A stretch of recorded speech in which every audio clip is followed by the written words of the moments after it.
مجلس ہوں تو وہ تشریف لائیں اور بلہائے عقیدت پیش کریں. ڈاکٹر عثمان ضیاء.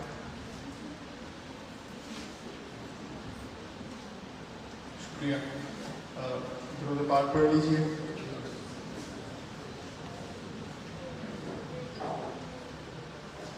دل میں اترتے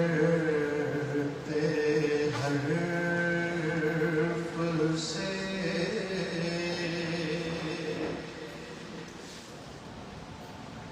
میں ملتمس ہوں ڈاکٹر شاہد اقبال سے پروفیسر صاحب تشریف لائیں اور کانفرنس کے ابتدائی کلمات ادا کریں.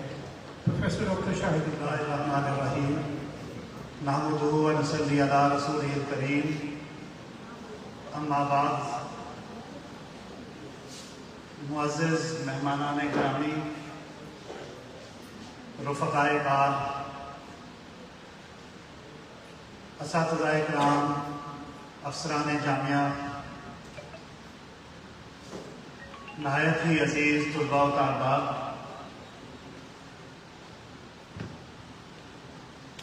میں آپ سب کو آج کی اس تقریب سیرت النبی کے انقلابی پہلو سے معلماً یہ جو آج کا ایونٹ ہے اس میں آمد پر خوش آمدید پیش کرتا ہوں. سب کا شکر گزار ہوں. الفاظ میرا ساتھ نہیں دے رہے. وہ جیسے کہا تھا کہ میرے نشانے کتنے مہر علی کتنے تیری سنا گستاخ کیاں کتنے جا لڑیاں. ایونٹ ہم روزانہ آرگنائز کرتے ہیں، لیکن جب سیرت النبوی کے عنوان سے ہم نے ایونٹس آرگنائز کرنے کا پروگرام بنایا، میں نے ارشد صاحب سے اور ڈاکٹر صباح سے یہ ڈسکس کیا کہ کیونکہ یہ ایک تعلیمی ادارہ ہے، ہم چاہتے ہیں کہ یہاں پہ جو بچے ہمارے پاس انرول ہوتے ہیں، جو بچے یہاں پہ مختلف پروگرامز میں داخلہ لیتے ہیں، کہ حتی الامکان دنیا کے جو علوم و فنون ہیں ہم ان سے آراستہ کر کے ان بچوں کو یہاں سے بھیجیں.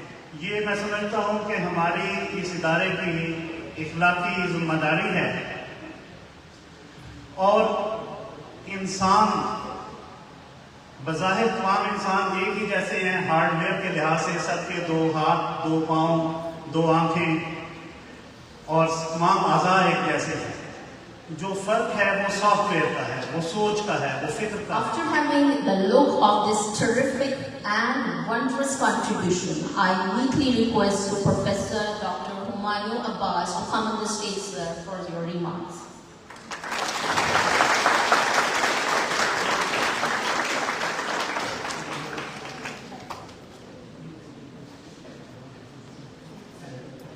الحمدللہ رب العالمین والصلاة والسلام علی امام الانبیاء والمرسلین. اما بعد فاعوذ باللہ من الشیطان الرجیم. بسم اللہ الرحمن الرحیم. لقد کان لکم فی رسول اللہ اسوۃ حسنہ.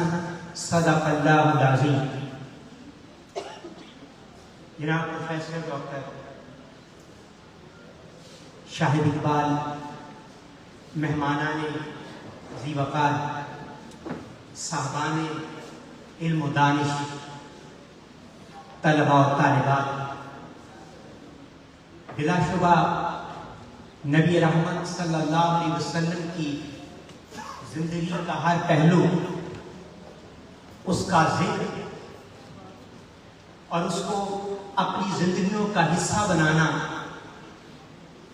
باعث سعادت بھی ہے، باعث نجات بھی ہے. یہ ذکر رسول صلی اللہ علیہ وسلم اس وقت سے شروع ہوا ہے جب ابھی اس عالم رنگ و بو کا وجود بھی نہ تھا. لوگ آتے گئے، صدیاں بیتتی گئی، ذکر مصطفیٰ صلی اللہ علیہ وسلم جاری رہا.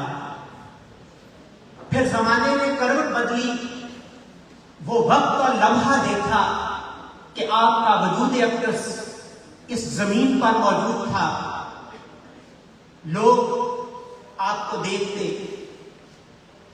اپنے بھی دیکھتے، بیگانے بھی دیکھتے، اپنے محبت کا ایک اور انداز رکھتے تھے، بیگانے بھی دیکھتے، ان کے ہاں دیکھنے اور سوچنے کا جذبہ اور انداز دوسرا تھا۔ آپ اس دنیا سے تشریف لے گئے، حیرت کی بات یہ ہے کہ جس وجود کو اس کے زمانے کے لوگوں نے غور سے سنا اور غور سے دیکھا، آپ کے تشریف لے جانے کے بعد بھی زمانہ مڑ مڑ کر اسی وجود کا تذکرہ کر رہا ہے۔ وجہ یہ ہے کہ اس کائنات میں صداقت اور امانت کے معیار پہ اگر کوئی وجود پورا اترا ہے تو وہ ایک ہی وجود ہے جسے محمد عربی صلی اللہ علیہ وسلم کا وجود کہا جاتا ہے۔ انہوں نے یہ اصطلاح اپنی جگہ کہ ہم مغرب سے اصطلاحات لے کے اسے علوم اسلامیہ میں فٹ کرتے ہیں، یہ ایک علیحدہ ڈبیٹ ہے، لیکن اس وجود نے کیا کیا تھا، اس وجود نے کیسی تبدیلیاں دنیا کے سامنے پیش کی تھی۔ نبی کریم صلی اللہ علیہ وسلم نے دنیا کو حسن عمل کا ایک نیا انداز اور سوچنے کا ایک نیا پیٹرن دیا تھا۔ وہ یہ تھا، یہ نہیں کہا پہلے کہ یہ کرو وہ کرو۔ حضرت جعفر صادق سے پوچھا گیا مجھے تبلیغ کرنے کا بہترین طریقہ بتائیے، تو امام جعفر صادق نے فرمایا تھا بہترین طریقہ تبلیغ یہ ہے کہ خاموش ہو جاؤ۔ نبی رحمت صلی اللہ علیہ وسلم نے 40 سال خاموشی سے اپنے وجود کو دنیا کو دکھایا، اور پھر دعوت کی باری آئی تو وہی وجود دنیا کے سامنے پیش کر دیا۔ آج میرے اور آپ کے کرنے کا کام یا میرے اور آپ کے حوالے سے جو کمی ہے وہ یہی ہے کہ میں اور آپ اپنا وجود دنیا کے سامنے اور اپنا وجود اپنے شاگردوں کے سامنے پیش کرنے سے شرمندہ ہے۔ نبی رحمت صلی اللہ علیہ وسلم نے اپنے وجود کو دکھا کے اپنی دعوت دی تھی، آج میں اور آپ اپنے وجود کو دکھا کے نبی رحمت صلی اللہ علیہ وسلم کی دعوت دینے کے لائق نہیں رہے یا اپنے آپ کو اس معیار پہ لا نہیں سکے۔ نبی رحمت صلی اللہ علیہ وسلم نے کی نظر میں آپ کی تعلیمات میں استاد کا وجود اتنا معتبر تھا، اتنا وقتی تھا کہ ایک مصعب بن عمیر کو کا انتخاب کیا اور مدینہ منورہ بھیجا۔ 1.5 سال کے بعد جب نبی رحمت صلی اللہ علیہ وسلم مدینہ منورہ تشریف لاتے ہیں تو مدینے کے ہر گھر میں ایک مسلمان موجود تھا۔ یہ کیا تبدیلی تھی؟ پہلے نمبر پہ وہ سلیکشن تھی اس وجود کی کہ کون اس کام کے لیے سب سے زیادہ مناسب ہے، اور پھر وہ تربیت کی جو نبی کریم صلی اللہ علیہ وسلم نے کی تھی کہ اس تربیت نے مدینہ منورہ کی بستی پہ جہاں پہلے سے یہود موجود تھے جو اسلامی جو الہامی تعلیمات کا اپنے آپ کو مذہب سمجھتے تھے، لیکن نبی کریم صلی اللہ علیہ وسلم کے تیار کرتا اس ایک فرد نے انسانیت کو یہ پیغام دیا کہ کفرستان میں زیادہ استادوں کی ضرورت نہیں ہے، ضرورت ہے تو ایک ایسے آدمی کی جو اس فکر کو سمجھ کر نبی کریم صلی اللہ علیہ وسلم کی فکر کا عملی اطلاع معاشرے میں کر سکتا۔ نبی رحمت صلی اللہ علیہ وسلم نے جو تعلیمات میں پیش کی معاشرے کے اس کے اثرات مرتب ہوئے۔ مکہ مکرمہ کی زندگی میں نظریاتی اور ذہنی طور پہ جو تیاری کی گئی تھی اس کا نتیجہ یہ نکلا کہ جو لوگ تیار ہوئے وہ معلومات کی جمع آوری کے نام کو علم قرار نہیں دیا گیا۔ آج ہم گوگل کو عالم نہیں کہتے، دنیا بھر کی معلومات وہاں ہے۔ علم اس وقت علم بنتا ہے جب وہ عمل کے سانچے میں ڈھل جائے، واردات قلبی بن جائے، وہ دل پہ نازل ہو اور دل پہ نازل ہو کے دوسروں پہ اثر کرے اور آپ کا وجود بتائے کہ میں صاحب علم ہوں۔ گوگل میں یہ صلاحیت نہیں ہے، وہ یہ سارا کچھ نہیں کر سکتا۔ وہ احساس اور جذبات جو علم کے ساتھ جڑے ہوئے ہیں، گوگل کے پاس معلومات ہے۔ انسان معلومات جمع کر کے عالم نہیں بنتا،